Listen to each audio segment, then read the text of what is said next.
하나님의 말씀 베드로전서 3장 15절,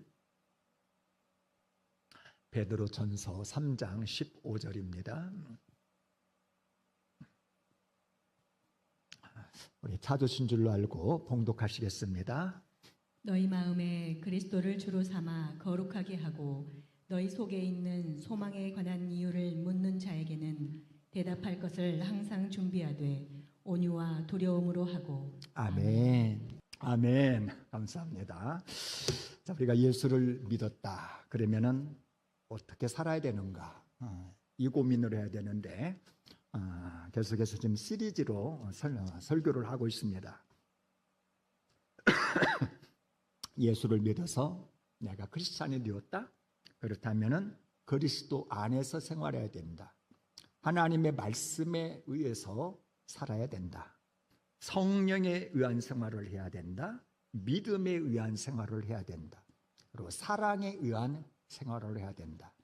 그리고 지난주에 교제하는 생활을 해야 된다. 말씀을 드렸습니다. 자, 이제는 오늘은 이 말씀을 의지해서 증인으로서의 생활 이런 제목으로 하나님의 말씀을 전할 때 마음문을 활짝 여시고 우리의 선생님 되시는 성령님을 의지해서 오늘 말씀을 잘 깨달으시기를 바랍니다. 그래서 우리 주님이 우리에게 부탁하신 증인으로서의 생활을 잘 살 수 있는 저와 여러분들이 되시기를 주의 이름으로 축복합니다.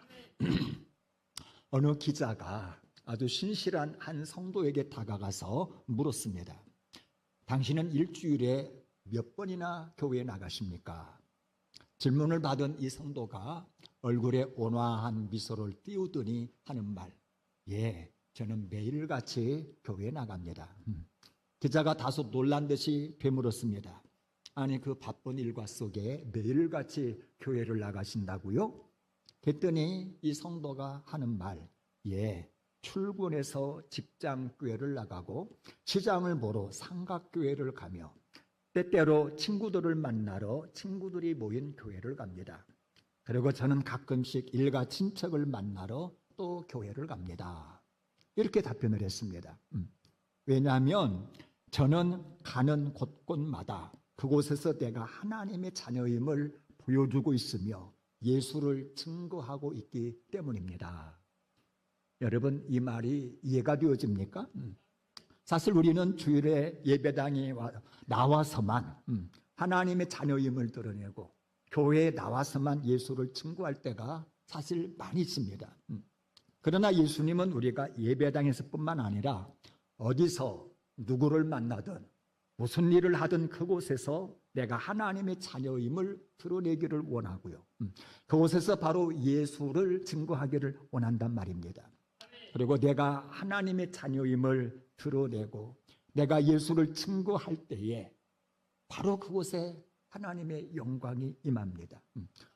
바로 그곳에서 하나님이 우리를 받으시면서 바로 그곳이 하나님과 내가 만나고 교제할 수 있는 아름다운 교회가 된다라고 하는 것입니다.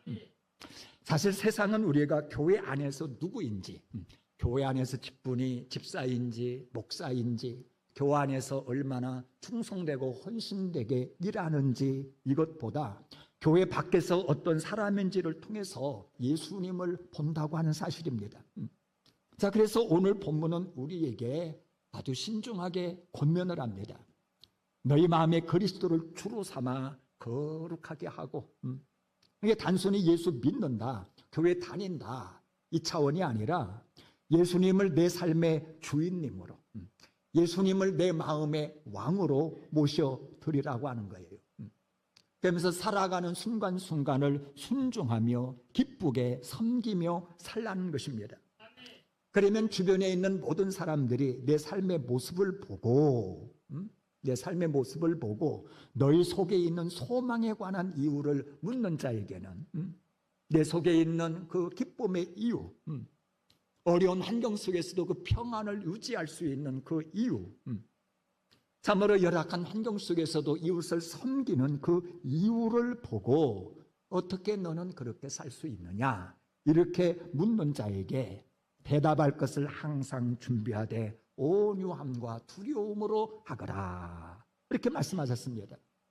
한마디로 말해서 너희들이 세상에서 살아갈 때에 누구를 만나든 무슨 일을 하든 그 세상 한복판에서 살아갈 때에 증인으로 살아라, 이렇게 말씀하시는 것입니다.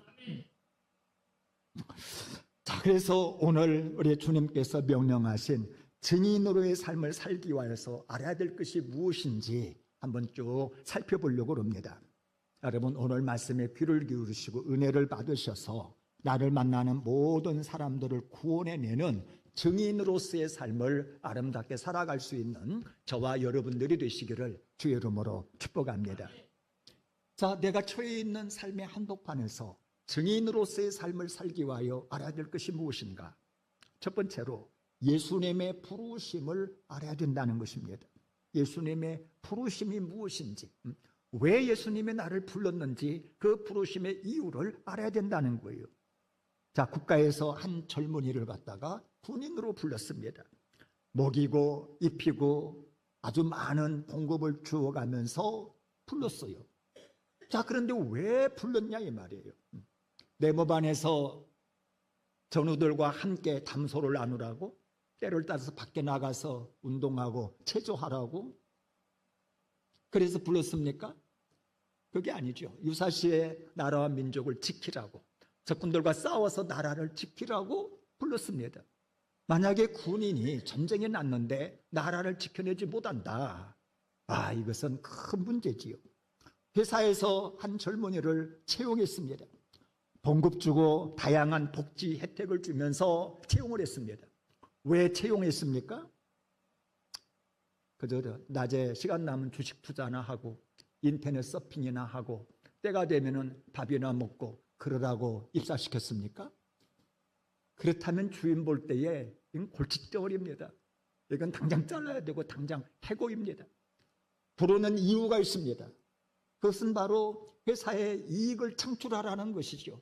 물건을 만들려면 잘 만들고 그것을 잘 팔아서 그래서 회사의 이익을 창출하라 불렀단 말이죠. 그래서 그 부르심의 목적에 충실하게 일할 때에 사랑받고 진급하고 쓰임받을 수가 있는 것입니다. 자, 그러면 여러분에게 묻고 싶습니다. 여러분, 예수님이 우리를 왜 불렀습니까? 예수님이 십자가에 몸 찢으시고 피 흘려서 우리를 불러 자녀 삼으셨는데 왜 우리를 부르셨냐 이 말이에요. 여러분, 단순히 우리의 죄를 용서해 주시려고, 우리를 자녀 삼으시려고, 저 영원한 천국을 상급으로 주시려고 우리를 부르셨습니까?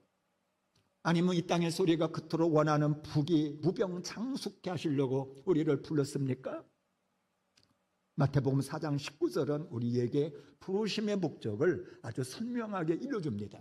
자, 우리 마태복음 4장 19절 같이 한번 읽읍시다. 시작. 말씀하시되 나를 따라오너라. 내가 너희를 사람을 낚는 어부가 되게 하리라. 자, 예수님께서 베드로와 안드레를 부르셨습니다. 왜 불렀느냐? 여러분, 불러가지고 종교 생활하라고? 아니면 도덕적으로 윤리적으로 좀 선한 사람, 착한 사람 되라고 불렀습니까? 아니면 사는 동안에 마음의 평안과 안식을 누리게 하려고 불렀습니까? 예, 물론 그런 이유도 다 포함이 되어집니다. 그러나 부르심의 핵심적인 이유는 무엇이냐? 사람을 낚는 어부가 되게 하려고 불렀다는 것입니다. 지금까지는 그물을 던져서 물고기를 잡았습니다. 그러나 이제부터는 복음을 던져서 생명을 구원하는 일, 영혼을 살리는 일을 하게 하려고 이들을 불렀다는 것입니다. 그러니까 이들의 삶의 목적이 이제는 완전히 달라지는 것입니다. 옛날에는 그물 들고 고기 잡으러 그렇게 바닷가로 갔습니다. 옛날에는 돈 벌기 위하여서 출근을 했습니다. 그러는 이제는 영혼을 살리려고, 영혼을 구하려고 이제는 출근을 하고, 영혼을 구하려고 친구들을 만나러 가며 영혼을 구하기 위하여 일가 친척들을 만난다고 하는 것입니다. 옛날에는 세상 즐거움을 위하여서 그렇게 친구들을 만나러 갔습니다. 그러나 이제는 모든 인생의 목적이 달라진 것입니다. 바로 전도하기 위하여 어디서 가서 무엇을 하든지 증인으로서의 삶을 살게 하려고 우리 주님이 우리를 불렀다는 것입니다. 그런데 베드로가 이 사명을 잘 감당할 수 있을까요? 갈릴리 바닷가에서 고기 잡아먹고 잔뼈가 굵은 이 양반이 증인으로서 삶을 살 수 있을까? 우리 같은 사람이 참으로 어떻게 저 세상 앞에서 증인의 삶을 산단 말입니까? 그런데 예수님이 이렇게 말씀하십니다. 내가 너희를 사람을 낚는 어부가 되게 하리라 하시니 주님께서 만들어 주시겠다는 거예요. 다시 말해서 능력이 내게 있는 것이 아니라는 것입니다. 우리 주님께 있다는 것입니다. 그래서 주님께서 하신 말씀이 뭐냐? 너 복음 전하라. 너 전도하라. 이 말씀하지 않았습니다. 내 명령을 다 지켜 행하라. 이렇게 말씀도 하지 않았습니다. 여기 보니까 어떻게 불렀습니까? 나를 따라오너라. 한번 제 말을 한번 따라합시다. 나를 따라오너라. 이게 얼마나 중요한 말인지 몰라요. 나와 함께하자. 나와 통행하는 삶을 살자. 너 나와 함께하는 인생 살지 않겠니? 다시 말해서 예수님은 제자들과 함께하는 관계를 맺으려고 그 제자들을 초청했다는 겁니다. 나와 함께 마시고 나와 함께 먹고 함께 길을 가며 나와 함께하는 인생을 살자라는 것입니다. 사실 우리는 신앙생활하면 자칫 율법화되어지고 종교생활화로 빠질 수가 있습니다. 여러분, 오늘 예배당에 오는 것도 다 나와서 예배를 드리지만 어떤 사람은 율법적으로 나와서 예배 드리는 사람이 있어요. 안 나가면 그냥 벌 받을 것 같고 그냥 교회 나가서 어떻게든지 말씀을 지켜 행하는 차원에서 교회 나오는 사람이 있습니다. 어떤 사람은 종교 생활화된 사람이 있습니다. 나와서 아주 종교적으로 찬송하고 종교적으로 물질 들고 예배를 드립니다. 그런데 여러분, 우리가 아무리 탁월하게 율법을 지켜 행하고 아무리 탁월하게 종교 생활을 한다 할지라도 주님의 능력이 내게 머물지를 않습니다. 그러나 우리가 예수님과 관계를 맺으면 우리 주님과 동행하고 함께 먹고 마시고 주님과 사귀고 주님과 대화를 하면은요, 주님의 능력이 내게 머물게 되어지는 것입니다. 주님의 은혜가 내 심령에 내 심령에 오게 되어지고 주님의 능력이 나를 통하여 나가게 되어 있는 것입니다. 바로 그 능력으로 복음의 증인이 되리라. 이렇게 우리 주님 말씀하시는 것입니다. 바울사도 보세요. 예수님을 나사렛 이단으로 보고 믿는 사람을 잡아 감옥에 가두고 저들을 핍박하고 심지어는 죽이기까지 했습니다. 근데 이 사도 바울이 다메섹 도상에서 예수님을 아주 인격적으로 만납니다. 예수 믿는 사람 다 잡아오게 가두고 핍박하려고 기세등등하게 저 다메섹을 향하여 가고 있었습니다. 그런데 정오의 밝은 빛보다도 환한 빛이 자기를 내려 쪼이는 거예요.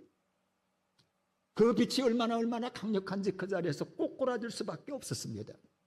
이때 하늘에서 들리는 소리가 있었습니다. 사울아, 사울아, 네가 왜 나를 핍박하느냐? 본능적으로 묻지요. 주님, 당신이 누구십니까? 그랬더니 하늘에서 들려오는 소리가 있습니다. 나는 네가 핍박하는 나사렛 예수니라. 얼마나 놀랬겠습니까? 이단인 줄 알았어요. 십자가에 달려 죽은 줄 알았어요. 이제는 없어진 줄 알았습니다. 그런데 시퍼렇게 살아계시더라 이 말이죠. 나는 네가 핍박하는 나사렛 예수다.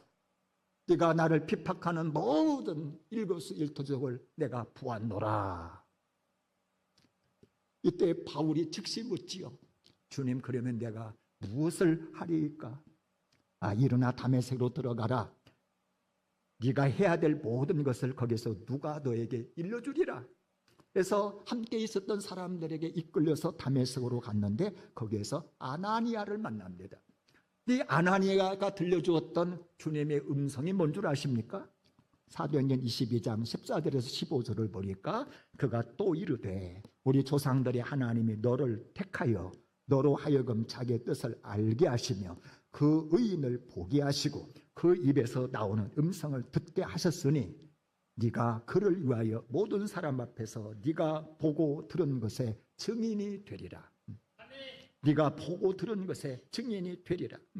주님께서 바울을 선택하시고 뜻을 알게 하시고 보게 하시고 생생하게 음성을 들려주신 이유가 무엇이냐? 증인되게 하시려고, 복음을 전하는 사람 만드시려고 선택하시고 뜻을 알게 하시고 보게 하시고 만나주셨다라고 하는 것입니다.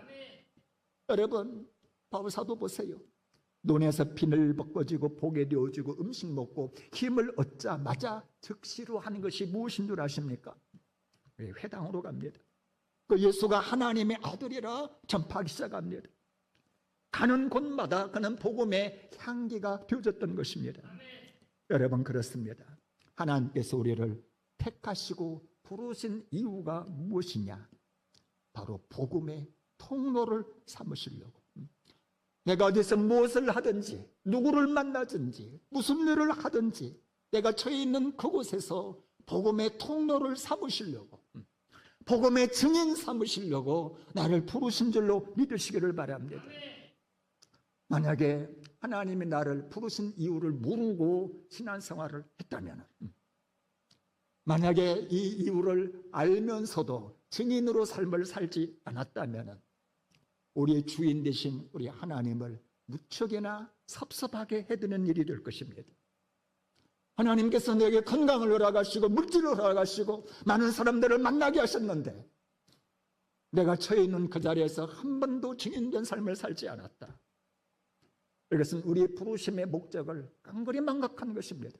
하나님 앞에 갔을 때에 아무런 상급이 없을 것이며 하나님 앞에 갔을 때에 부끄러운 구원을 얻을 수밖에 없을 것입니다. 효빈이가 지금 입사해서 열심히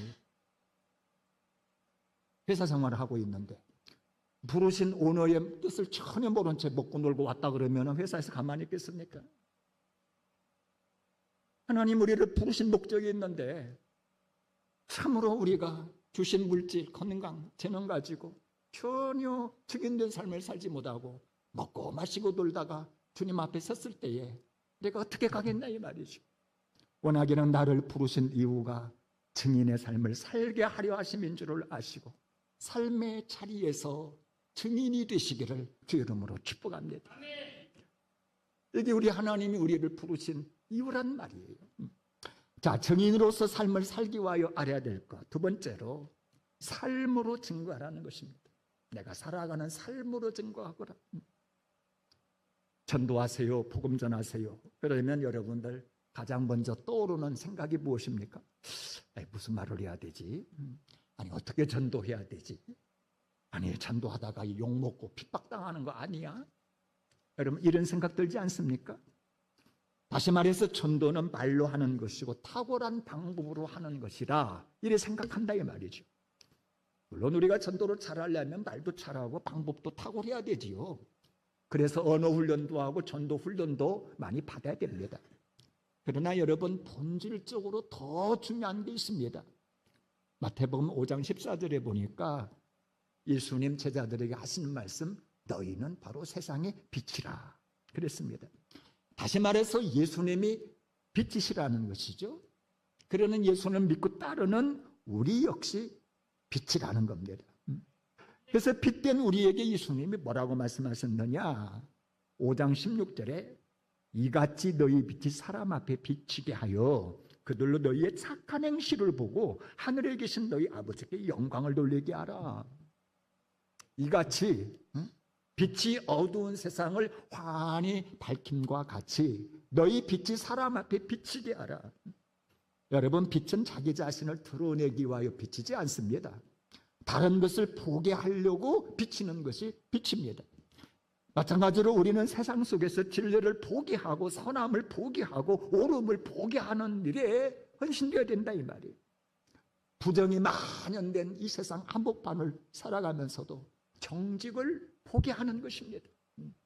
나의 이익보다 항상 양심을 선택하는 것입니다. 미움 대신에 용서를 선택하는 거예요. 대가를 바라지 아니하고 헌신적으로 구제하고 나누고 섬기는 것입니다. 빛이신 예수님을 의지해서 이렇게 살아갈 때에 우리가 어두운 세상을 밝히게 되어지고 사람들은 이런 우리를 보면서 뭔가를 느끼게 된다는 것입니다. 감동하게 된다는 것입니다. 칭찬하지요. 아니 어떻게 그렇게 굳이 하고 어떻게 양심적으로 살 수 있으며 어떻게 그렇게 회사 생활을 성실하게 잘할 수 있습니까? 이때 하나님께 영광을 돌리라는 겁니다. 예, 내 안에 계신 예수님께서 하게 하셨습니다. 우리 하나님이 내게 힘을 주셨습니다. 예수를 믿으면 당신도 나보다 훌륭하게 더 아름다우게 그렇게 사실 수 있습니다. 집사님 한 분이 계셨어요. 직장에서 아무도 모르게 힘들고 어렵고 병든 동료를 도왔습니다. 그 동료가 나중에 찾아와서 하는 말, 당신 때문에 내가 하나님을 생각하다가 내가 예수를 믿기로 결심했습니다. 여러분, 바로 이겁니다. 우리의 빛된 삶이 어떤 전도 방법보다도 탁월한 전도의 도구가 되는 줄로 믿으시기를 바랍니다.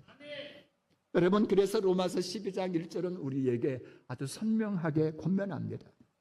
로마서 12장 1절, 그러므로 너희가 은혜로 구원을 받았으므로 이제는 새로운 피조물이 되었으므로 형제들아, 내가 하나님의 모든 자비하심으로 너희를 구원하노니 너희 몸을, 여기에서 몸은 단순히 육체만을 뜻하지 않습니다.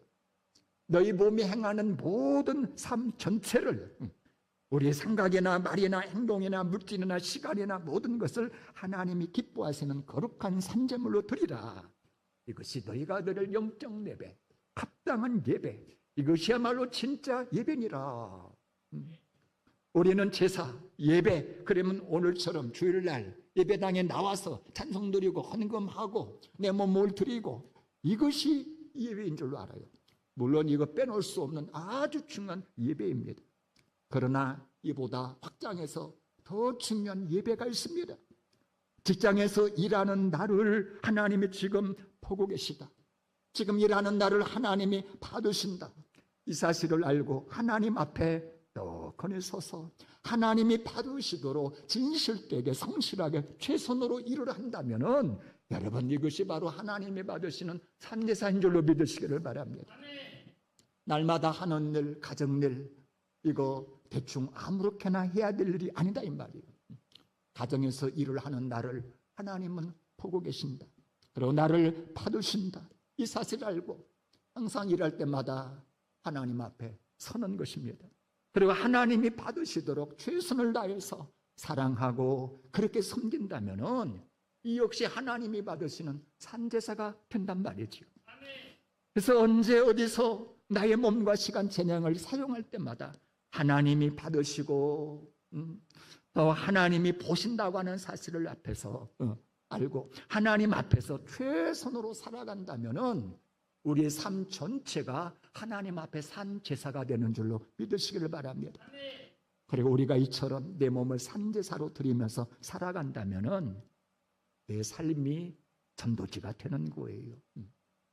내 말 한마디 한마디가 전부 다 복음의 언어가 되는 것입니다. 그리고 불신자들이 마음을 열게 되어져요.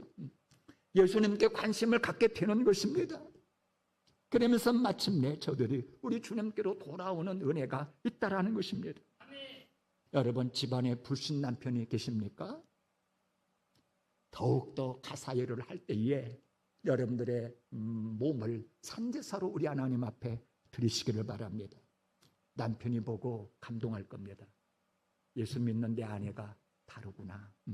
여러분, 직장에 불신 동료가 있습니까? 더불어 일할 때에 진짜 산제사가 되어지도록 진실하게 성실하게 깨끗하게 아름답게 일하시기를 바랍니다. 그리고 저들의 마음이 열릴 때 기회를 주실 때에 예수 복음 전하시기를 바랍니다. 여러분, 바울사도 보세요. 매 맞았습니다. 빌립보 그 감옥 깊은 곳에 갇혔습니다. 놀라운 것은요, 그 감옥 그 깊은 곳에서 손과 발이 착고에 다 묶였음에도 불구하고 그곳에서 산제사를 드립니다.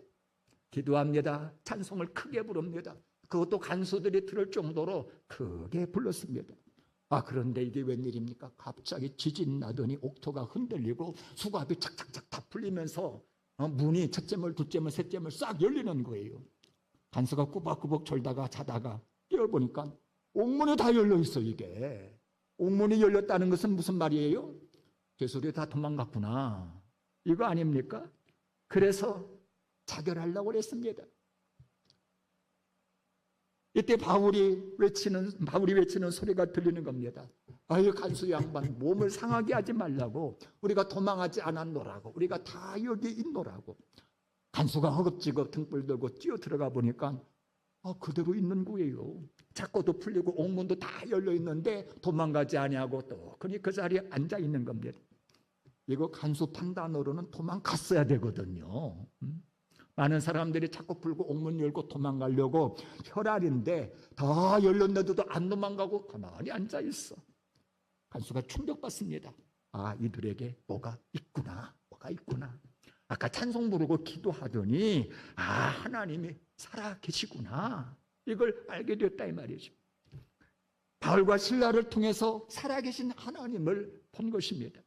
이때 간수가 아주 중요한 질문을 던집니다. 선생들이요, 내가 어떻게 하여야 구원을 얻겠습니까? 아무에게나 이 질문합니까? 바울과 실라가 뭔가를 보여줬기 때문에 선생들이요, 내가 어찌하여야 구원을 받겠습니까? 사실 바울과 실라 예수 믿으라는 말 한마디 안 했습니다. 전도지 않아 건네지 않았습니다. 단지 삶으로 행동으로 살아계신 하나님을 보여준 것입니다. 그랬더니 먼저 묻는 겁니다. 선생님이요, 어찌하여야 우리가 구원을 받습니까? 이때 바울이 했던 아주 유명한 말이 있습니다. 사도행전 16장 31절 이르되 주 예수를 믿어라, 그리하면 너와 내 집이 구원을 얻으리라. 여러분, 전도할 때 이 구절 우리 많이 사용하잖아요. 저도 어떤 말 사용할까 고민하다가 결국 이 구절을 가장 많이 사용합니다. 선생님, 예수 믿으세요, 그래야 구원받습니다. 근데 바울과 우리의 차이점이 뭐냐 이 말이에요. 바울은 산제사를 드렸습니다. 삶으로 하나님을 보여줬습니다. 간수가 먼저 다가와 물었습니다. 어찌하여 구원을 얻겠습니까? 이때에 바울이 말하지요. 선생들이요, 주 예수를 믿으세요. 그러면 구원을 받습니다. 근데 우리는요, 산제사가 없어. 삶으로 보여주지 않아. 이기적이고 그냥 언행도 거칠고 불신자만 못할 때가 많다 이 말이죠. 그러니 전도가 힘들어.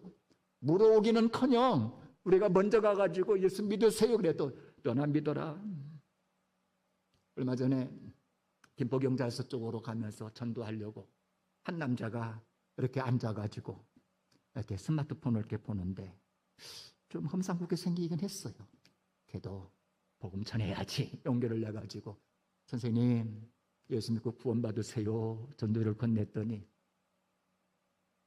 너나 잘 믿으세요 그러더라고. 너나 잘 믿으세요. 내 속으로 이 사람이 예수 믿는 사람들에게 어떤 상처가 있구나 이런 생각을 금할 수가 없었습니다. 여러분 불신령은 구원하시기 원하십니까? 언제 어디서 무엇을 하든지 특별히 여러분들이 가사 일을 하고 직장에서 동료들과 일할 때에 몸을 하나님 앞에 산제사로 드리시기를 바랍니다. 여러분들의 삶이 여러분들의 언행이 복음의 전도지가 되어지도록 그렇게 살아가시기를 바랍니다.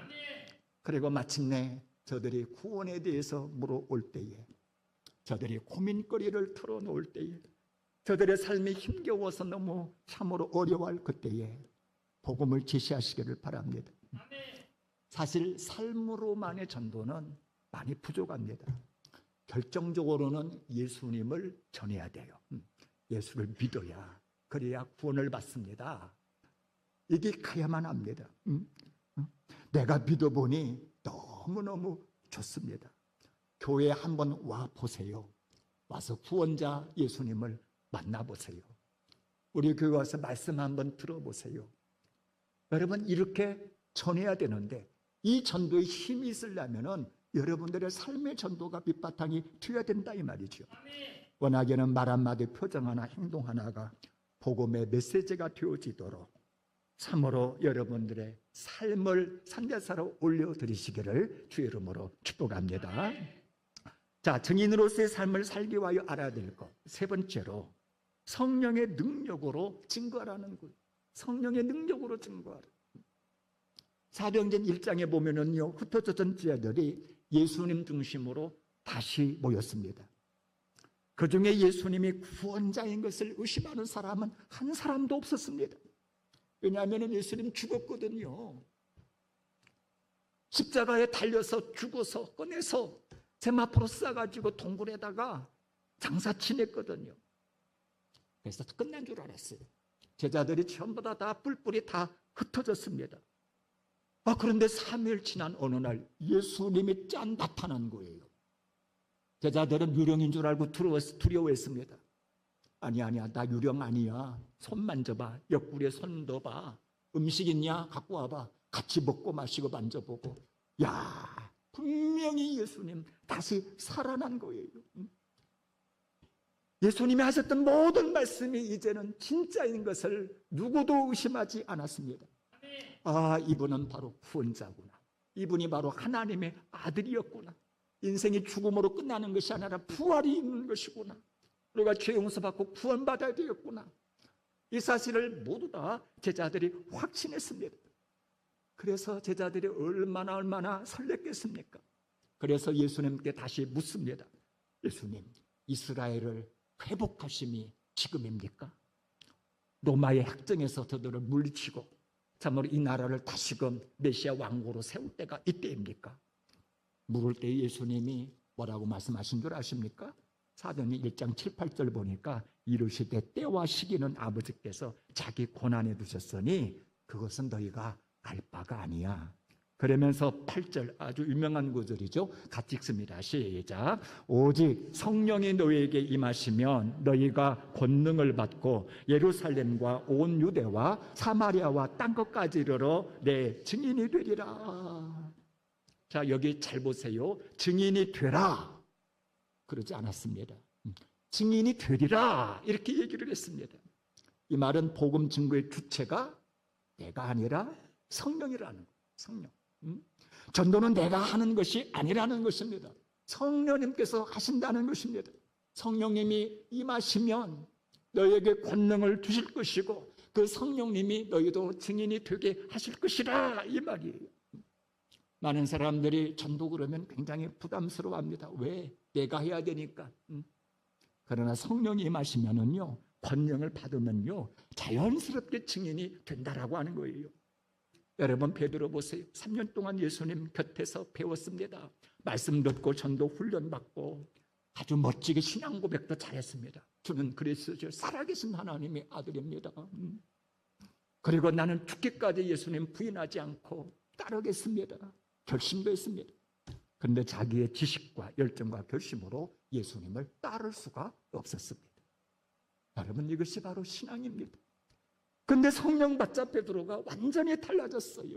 복음을 전하는데 한 번 외침에 믿는 자들이 하루에 3,000명씩 5,000명씩 몰려오는 거예요. 제사장 사두개인들이 잡아 감옥에 가두는데 이건 뭐 감옥이 전혀 두렵지가 않는 거예요. 죽이겠다고 막 협박을 하니까 하나님 앞에서 너희 말 듣는 것이 하나님의 말씀 듣는 것보다 옳은가 판단하라.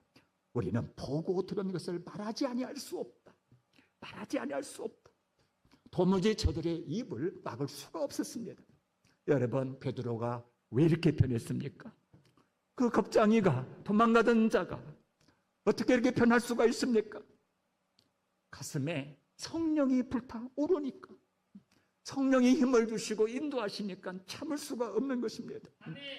이스라엘 백성들이 얼마나 불쌍하게 보이는지 내가 저주받을지라도 이스라엘이 구원을 받았으면 좋겠다. 불행의 열정이 속에서부터 타오르는 것입니다. 성령이 역사하시니까 다투지 않습니다. 온유합니다. 지혜롭게 사랑으로 복음을 전할 수가 있더라 이 말이죠. 사실 경험해 봤겠지만 예수 믿으라고 강요한다고 믿습니까? 아니잖아요. 마음이 열리고 복음이 깨달아지고 그래야 예수 믿습니다. 다시 말해서 성령님이 역사하셔야 한 영혼을 구원하는 것이 가능하더라 이 말이죠. 그래서 예수님이 사도들에게 거듭거듭해서 명령하신 것이 부탁하신 것이 있습니다. 그게 뭡니까? 사도행전 1장 4, 5절에 보니까 사도와 함께 모이사 그들에게 분바에 이르시되 예루살렘을 떠나지 말고 내게서 들은 바 아버지께서 약속하신 것을 기다리라. 우리 5절 같이 읽읍시다. 시작. 요한은 물로 세례를 베풀었으나 너희는 몇 날이 못되어 성령으로 세례를 받으리라. 성령을 기다리라는 거예요. 그러면 성령으로 세례를 받는다는 것입니다.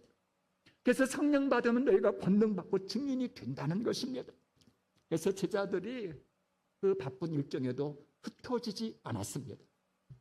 예루살렘에 있는 자체가 죽음일 수 있었습니다. 그러나 그 예루살렘 떠나지 않았습니다. 마가의 다락방이 보입니다. 성령 받기를 위하여 오로지 기도에 힘썼습니다. 그리고 성령 받자마자 이들이 엄청난 증인이 될 수가 있었다는 것입니다. 무슨 말이냐? 증인은요, 되는 것이 아니라 되어지는 것이라는 것입니다. 성령 충만 받으면 되어지는 것입니다. 따라서 여러분들 증인 되시기를 원하십니까? 그렇다면은 기도하는 일을 먼저 힘쓰시기를 바랍니다. 나에게도 성령을 충만하게 부어 주옵소서. 빈들의 마른 불에 담배를 내려주듯이 내 마른 내 심령 속에도 성령을 부어 주옵소서. 불신령은 사랑하는 마음을 허락하시고 저들을 전도할 수 있도록 내게 성령을 부어 주옵소서. 내게 맡겨진 이 사명 내 힘으로 감당할 수 없사오니 감당할 수 있는 힘을 내게 부어 주옵소서. 여러분 날마다 기도하심으로 때를 따라 부어주시는 성령의 그 능력, 성령의 인도하심을 따라서, 성령의 역사하심을 따라서 한 영혼이라도 주님 앞으로 이끌 수 있는 저와 여러분들이 되시기를 주의 이름으로 축복합니다. 지난 9월 21일 주일 예배를 다 마치고 마무리 정리하니까 한 2시 반쯤 됐어요. 그래 오늘도 전도해야지 마음이 들어서 전도지를 가슴에 품고 이제 기도를 했죠. 늘 하던 식으로 하나님 한 영혼을 나에게 붙여 주옵소서. 주님이 구원하기로 작정한 한 영혼 내가 만날 수 있도록 인도하여 주세요. 기도하고서 머릿속으로 그렸습니다. 이만저만 저 아토빌리 쪽으로 해가지고 모담산 뒤쪽으로 가가지고 내 목표는 저 모담산 거기에 있는 놀이터에 있는 분들 내가 전도해야 되겠다 싶어서 천연종밀소 쪽으로 쭉 가면서 생각을 했습니다. 토요일 날은 아트빌리지에 막 사람들이 많았는데 전도지 이만큼 들고 왔는데도 뭐 한두 시간이니까 막 다 돌렸는데 오늘은 사람이 없겠다. 그렇지만 한 사람이라도 만나게 해주세요. 기도하면서 쭉 아트빌리지 쪽 회전교차로 있는 데를 지나서 아트빌리지로 딱 들어가는데 연세 드신 어르신이 전동차를 타고 오시는 거예요. 바로 저기 앉아 계시는 우리 민명호 할아버지 딱 오시는 거예요. 그래서 이제 제가 기도하는 마음으로 전도지를 딱 건너면서 예수 믿고 구원받으세요. 이때가 참 중요해요. 예수 믿고 구원받으세요라고 전도지를 건넬 때에 전혀 생짜 상처가 있는 사람들은 쓱 쳐다보고 그냥 가버립니다. 그냥 가버려요. 그래도 조금 교회를 다니거나 좀 점잖은 분들은 이때는 전도지를 딱 바꿔서 감사합니다 하고 그냥 가요. 근데 하나님께서 예비하시고 좀 간급한 사람은 전도지를 보면서 어느 교회예요? 라고 묻을지 좀 이렇게 하면서 이렇게 관심을 보입니다. 요때가 중요해요. 요때가. 그러면 그때는 내가 딴 데 가서 이만저만 저는 저 김포 우리 교회 목사인데 예수 믿어보면 참 좋습니다 하고 이제 한 발자국 더 가지요. 이때 이제 대화가 일어나면은 이거 진짜 이제 이건 좋은 겁니다. 그래서 어르신한테 전도지를 딱 댔더니 관심을 보이는 거예요. 관심을. 그래서 이만저만 저 김포 우리 교회 목사입니다. 그랬더니 어르신 하는 얘기가 그렇지 않아도 교회를 찾고 있었는데 우리 교회가 저만저만 여기 천연종밀소 저 뒤에 그랬더니 한 말씀 더 하시는 거예요. 우리 집에서도 그 교회 보이는데 우리 교회 집에서도 보이는데 그러세요 어르신. 그러면은 저희 교회 한번 와보세요. 그랬더니 그 자리에서 오시겠다고 그랬어요. 이름을 물었더니 이름 알려주시고 전화번호 제가 받아내고 그래서 오늘 이 자리에 지금 앉아 계시거든요. 그날 제가 얼마나 감사했던지 하나님이 한 사람을 이렇게 만나게 하시는구나. 그러면서 또 이제 쭉 모담산 특별로 걸어가면서 전도지를 나누고 내가 목적했던 바로 이제 그 놀이터 그네도 있고 하는 데로 갔어요. 한 여인이 그네 앉아서 설렁설렁 타는데 왠지 모르게 좀 이렇게 외로워 보여. 근데 여러분, 앉아서 혼자 있는 사람은 진짜 전도하기 좋습니다. 이 사람은 놓치면 안 돼요. 가서 또 전도제를 딱 하면서 예수를 구원받아 했더니 관심을 보이는 거예요. 그래가지고 이만저만 김포우리 교회에서 내가 목사인데 예수 믿고 구원받으세요. 그랬더니 자기 얘기를 싹 하는 거예요. 이만저만 일로 왔는데 자기는 신앙생활 했던 분은 사람인데 교회가 좀 마음에 안 들고 이것 때문에 다시 또 서울로 이사를 가야 되나 어쩌나 그러면서 우리 교회 한번 와보시라고. 한번 와보시겠다. 또 이름 적고 또 이제 하고서 기도 열심히 해 주었죠. 근데 그 옆에서 내 기도를 열심히 듣는 듯한 한 젊은이가 한 사람이 있었어요. 그 옆에 또 갔더니 이분이 그냥 가면 섭섭했다는 듯이 아이고 여기 앉으시라고. 뇌졸중으로 쓰러져 허리가 아프고 뭐 이럴 거라고 교회 한번 오시라고. 이 사람이 공영택 우리 이제 어렸을 이제 사람인데 이분도 지금 저랑 이제 교제를 하고 있습니다. 제가 그날 한 시간 반인가 전도했는데 야 하나님이 이렇게 인도하시는구나. 성령님이 하시는구나. 여러분 그렇습니다. 전도는 내 힘만으로 하는 것 아닙니다. 내 열심이 필요하지 않다는 것 아니에요. 우리는 힘을 다하여 복음을 전해야 되는데 내 힘으로는 안 되고 성령의 인도하심을 따라 성령의 능력으로 성령님이 생각나게 하시는 것과 주장하심을 따라 우리가 쓰임 받으면은 하나님이 때를 따라 지혜 주시고 능력 주셔서 방황하는 영혼 오게 하시고 눌린 영혼 자유케 하시고 한 영혼을 구해내는 줄로 믿으시기를 바랍니다. 중요한 것은 내가 증인으로서 살아가는 거예요. 기도함으로 성령 충만 받는 것입니다. 그래서 그 성령님께 쓰임 받으면 하나님께서 적어도 나를 통하여 구원하시고자 하는 사람을 만나게 하시고 그 사람 한 영혼이라도 구원할 수 있는 줄로 믿으시기를 바랍니다. 자, 따라서 증인으로서 하루하루를 살아가시기를 주의 이름으로 축복합니다.